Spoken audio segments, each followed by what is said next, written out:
Hello everybody, Lawrence Fleming here. Alright, well I'm getting out after a little bit of a late start because the rain finished this morning, but it's turning out to be a very clear sky now. Beautiful day to be out. I'm in the public area. I'm not in my swing, I'm at a picnic table area. You can come out even for a day. You don't have to come out and camp. Just come out, find a park. It can be a county park, it can be a state park. State parks have, most parks have a parking fee. They got to raise enough money to do maintenance. And if you do it a lot, you can buy an annual pass and it absorbs all. If you do this more than 5 or 6 times, you can get a pass and make up for. It's $5 a day normally, but if you did it every weekend, that's probably get a couple bucks a day. All right. There's an event going on, so I'm trying to stay away from it. An ant. I don't want to kill them, so I just brush it off, but I have to know they're there. Only the red ants are the ones that bother people. They have a little bit of an attitude, and they have a stinger, so they make people respect them. Okay, we're coming up on a high watch time. We're coming up on Passover and Easter. They're running together.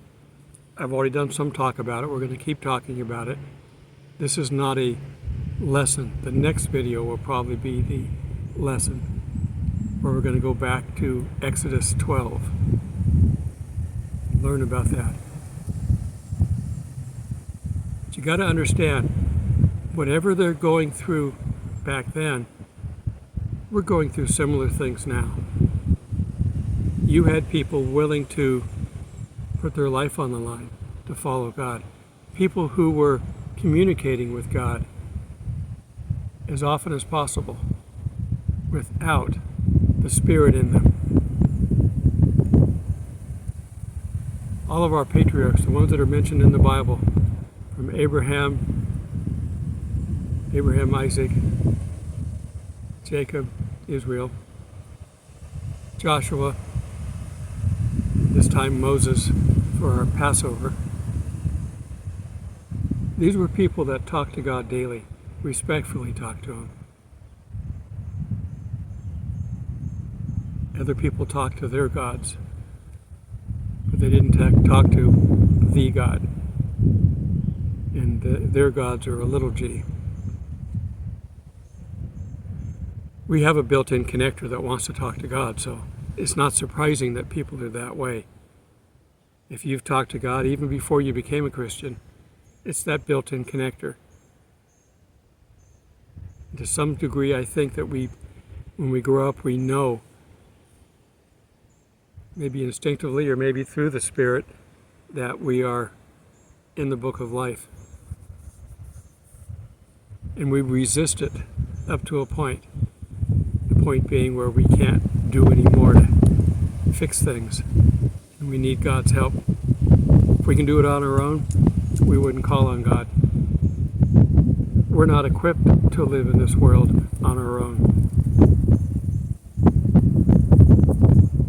I don't know about you, but I make a lot of dumb mistakes if I'm not listening to God. Like, wow, I didn't see that coming. But He does. So Moses is leading these people out of there. He's been gone for some time. He grew up there. He knows the rules. He knows their laws, their belief systems. And he did something without God's approval. Ever done that and then regret it? Well, he did. So we're in good company. And he had to run away.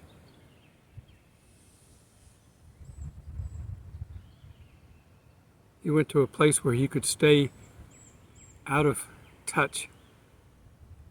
Now, was he still with God? Yeah. He just wasn't working for him the way God wanted him to work. But his timing wasn't right. When God wanted his attention, he talked to him through a burning bush. Now, how did a bush burn without being consumed? Was it really a bush?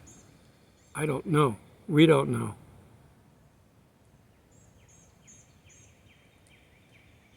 But he was told to take his sandals off because the ground was holy, so God was there somehow. Don't know how he did it. Now, he needed his attention, and he spoke to us that way.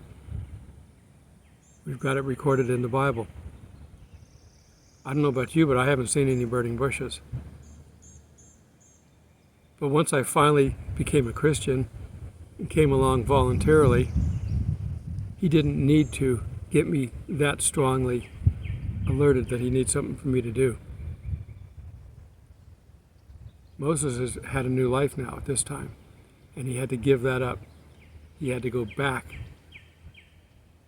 to the place he ran away from.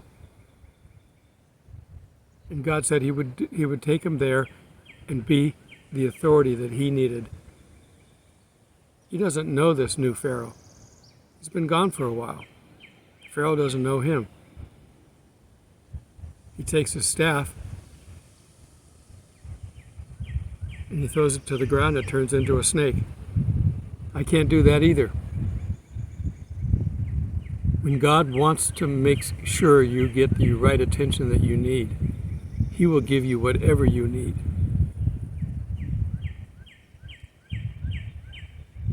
Now there's miracles going on every day. Countless miracles, miracles that you don't even know about. The times you almost died that you don't even know about. We'll find out about it at the end, but right now, it's not important. God's running interference.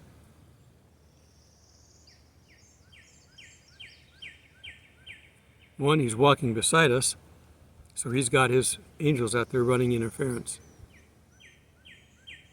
It's like a football game.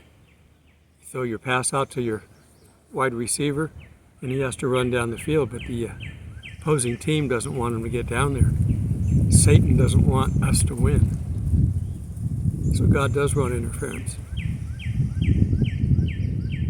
He gave powers to Moses for one reason, to try to reach Pharaoh and the people of Egypt. And there were a lot of Jews at this time. There were a lot of Israelites. I use the modern term Jews just because it's easier. Looks like some people are starting to leave. Oh well. The key is that Moses was human just like we are. Any one of us are capable of doing the things that Moses did. Any one of us are capable of doing the things that Jesus did. I think I can be closer to Moses than I can to Jesus because all that prayer and fasting, 40 days and nights of fasting, I don't think I can do that. Which means I can't. If I think I can't, I can't. I have a hard time trying to do 3 or 4 days. And I know it's frustrating to God to see me failing on something like that. I can fast for a day or two. I do that all the time. But it's to get past that. That's the key. And what do you do if you're fasting for a long time? You carry about your normal business? I can't see carrying out any kind of a normal business if I'm fasting more than 3 or 4 days. Here comes the wind.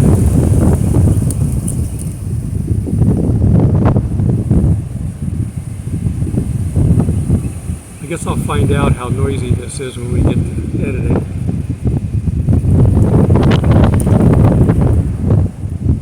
I'm all for the wind. It's not cold and it's drying things out. I forgot to cover my wood up in the fire pit so it's all wet, so it needs to dry out.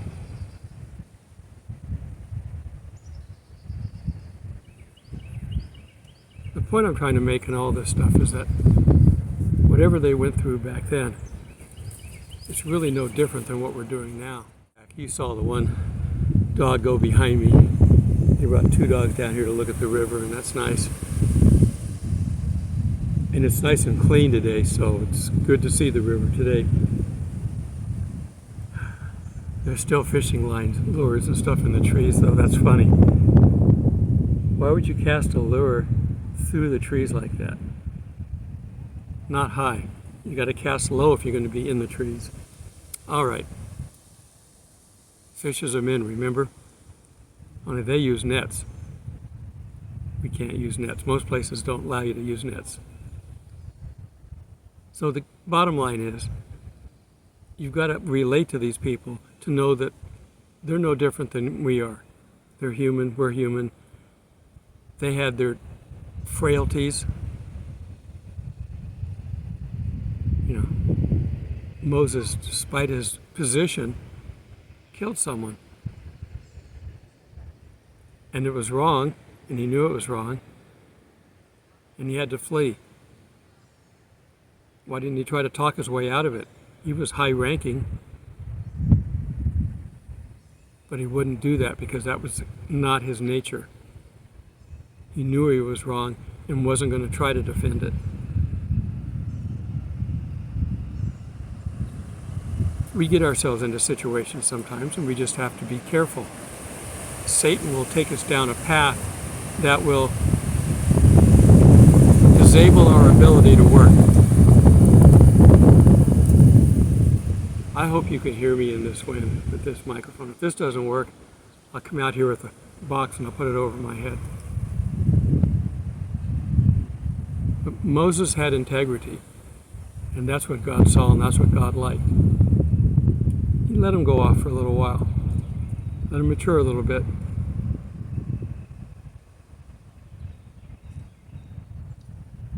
Now, with his upbringing, he could have done all of his talking.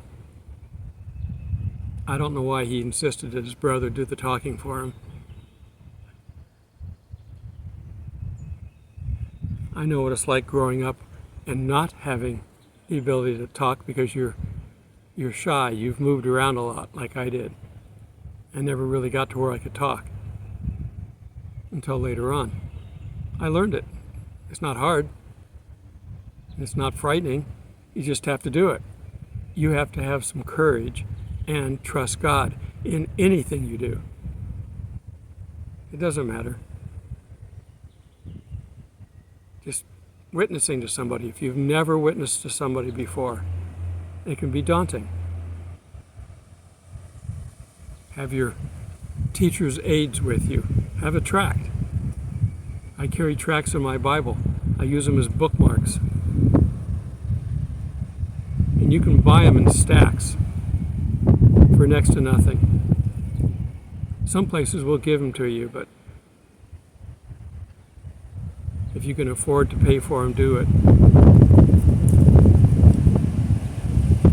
God's the richest being in the universe. He can afford to buy $10 worth of tracts for you. All right. We're going to get into the actual study of Moses and his trip getting out of Egypt. And we read this and we go, well, this must have taken 10 or 15 minutes to happen. No, it might have taken 10 or 15 days or 3 or 4 months. You got to understand that the Bible says that there were between 400,000 and 600,000 men. Women are not counted back then in this patriarchal system. But they were just as important, but they didn't count them. So if you double that anyway, the people that left Egypt were close to 1 million. Probably over if you include kids. You can't move 1 million people overnight, believe me.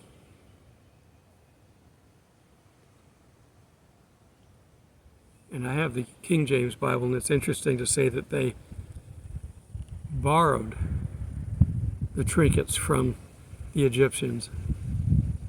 Borrowing has the anticipation that you're going to return it. They didn't return any of that. In fact, they used the gold to melt it down to make the golden calf. What kind of an idol do you think they had back in Egypt? Yep. They wanted to go back. People get frightened when they're taken out of a comfort zone and put into an area where they've got to fully trust God. And then you take their leader away, Moses, who goes up on the hill for a month at a time. Now, that's not that long, but you've got people that are used to a daily ritual. They were busy working to the point where they didn't have time to think about anything. Now they don't really have chores. They can think about things. And Satan's really good at it, planting little doubt here and there. His seeds of doubt can be grown by him far faster than you think. That's why we're told by our Lord to pray daily. Don't let a day go by that you don't pray. You start losing connection with God, and the devil will widen the gap. During the day, it might widen a little bit. As soon as you pray and get back with the Lord, it's closed up again. Part closed. We do this all day long.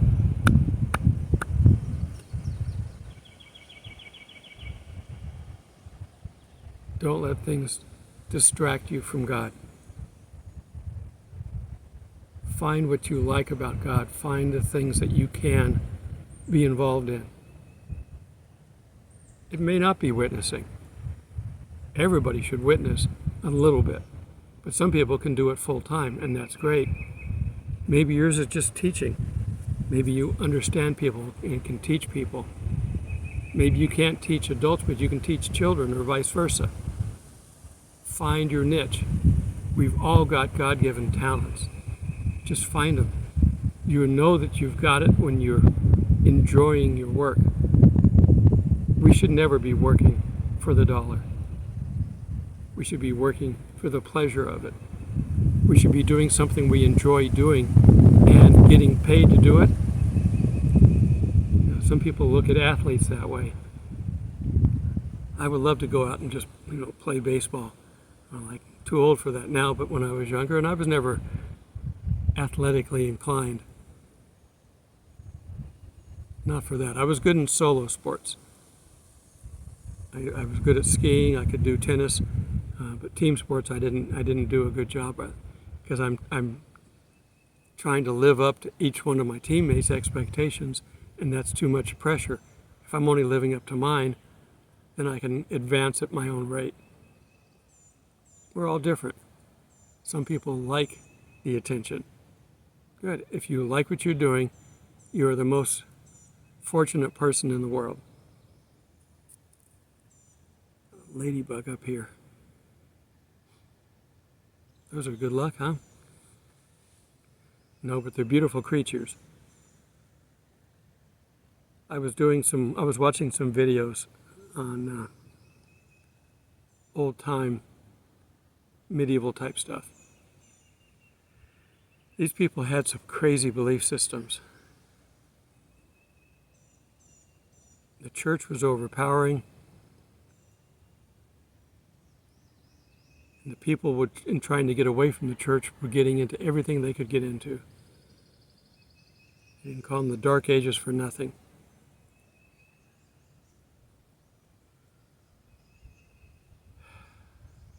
We've been through so much as a people on this planet. You'd think we'd get better with each generation, but we don't. In fact, we seem to get worse. It's because we've got someone down here eagerly awaiting for us to make a mistake to exploit it. But we could do it without the devil down here. We could still mess things up. That's what the millennium's for, coming up. God's going to take the devil and he's going to lock him up for 1,000 years. And we're going to live down here. The first couple of generations are going to probably do fine. But towards the end, At the end of the millennium, we have Armageddon. That's the whole world fighting against God. I guess we didn't get better with age. And Satan wasn't down here. We have a sinful nature, and I long to be free of it. We have roughly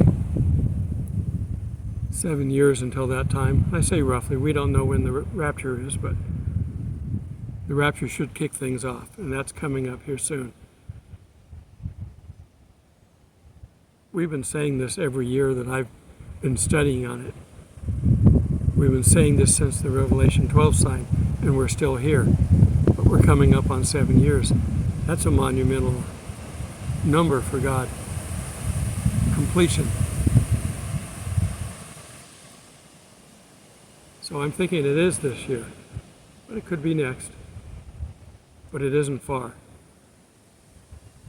If a day is as 1,000 years, we've only got a minute or two left. But then we go into the millennium. We will be in new bodies. We won't have to worry about stuff anymore. We'll be able to live in heaven and come down here when we want. There will be people still living down here. The last show and tell from God. Our sinful nature can sin without Satan. And then when it's all over, then we have an eternity. What are we going to have? I don't know. Look around now. Look at the beauty of what God has created now. He's going to give us a new heaven and a new earth. Is it going to be the same but better? Are we going to still have trees and grass and lakes? I don't know. Are they going to have the same color?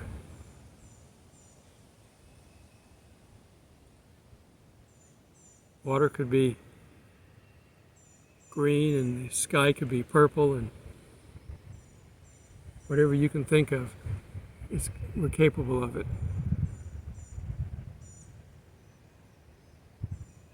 There could be planets that we can explore more than our own. We're the only one in this universe, this big, monstrous universe. We're the only ones in it. And God's going to destroy it all and recreate it. So there can't be anybody else in it.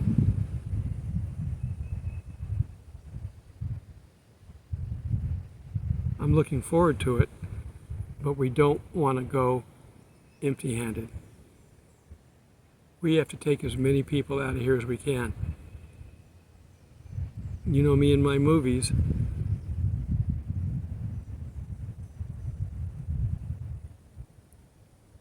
We've got the movie one of my science fiction movies, When Worlds Collide. Everybody was focused on one task, to build that rocket ship to escape. That's our symbolic rapture, or symbolic God coming back for us. Whichever one you want, it doesn't matter. It's our escape. And they were all single in purpose to do this. And some were sacrificing their lives, knowing that they weren't going to go anywhere, that they were going to die when they were done. Some of these movies have all these hidden meanings that back then they were all good hidden meanings for the most part. Today, I don't trust Hollywood to produce anything with a good hidden meaning, just the opposite. Get them to support the destruction of our world.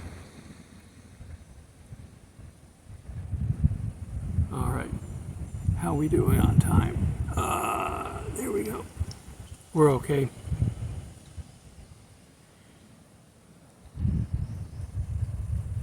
I do have a couple of videos of Bible studies where we're going to be doing a lot of reading. I've got one prepared. It's just that with everything's still wet right now, I got to stay on schedule. Moving day is on the 5th coming up. 4 days. So I'm doing this on the 1st. And this will be released on Monday, because tomorrow's video is already made and uploaded. I have to allow for things to go wrong. I have my one video on Rumble, which was supposed to be the same as my video today on YouTube about simulating hell. It's my fire burning video, but I had to come up with a April Fool's title. I wasn't going to do a whole video on it, but I thought it would be fun. In my springtime birds. I try to keep things light because some of these subjects can be heavy and depressing if you just accept it and then don't let God cleanse your soul from the study. Yeah, we've had a lot of terrible things go off on this planet. We just had people die from this storm that just went through. There's not a perfect world out there. But God, if they're Christians, will greet them with open arms. At the school shooting, again, one was a pastor's daughter. He, of all people, should have peace in mind, knowing where his daughter is. It's hard. Separation is hard.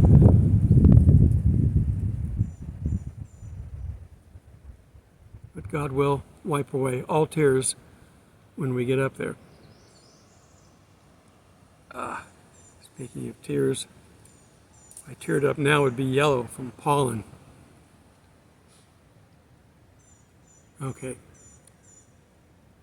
I'm going to wrap this up. I have a little bit at the end on this public area. Take a look at it. Get out here. There's no excuse. You don't work 7 days a week, and if you do, you're working too much. Even God took a day off. And there's nobody here on this earth better than God. So no excuses. If you're that much in debt, go get a bill consolidation loan, pay off all your bills, and tear up all your credit cards. You're not working, you're a slave to the money if that's the problem. And don't think you got to save up a whole bunch of money so you can buy this big mansion.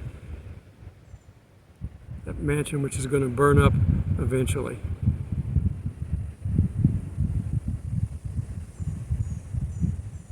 It's going to be 1,000 years, but it's going to burn up. Eternity's a lot longer than 1,000 years. Okay, tell everybody you love them today. Be kind to everybody. And just keep looking up. We're out of here soon. All these parks have various public areas, and this is one of them. They've got the barbecues here. Parking lots partially full. They're over in that one covered area. There's an event going on of some sort. But you've got everything you need out here. Tables, barbecues, trash, water. You know, just put your coals in there. You can put a wood fire in there if you want. Somebody's gathered some sticks to do that. It's easy just to do charcoal. And you're right next to the river. And this is the public area. You can just come in here during the daytime. You got to have a parking pass. It costs you $5 a day, or you get a season pass to reduce that.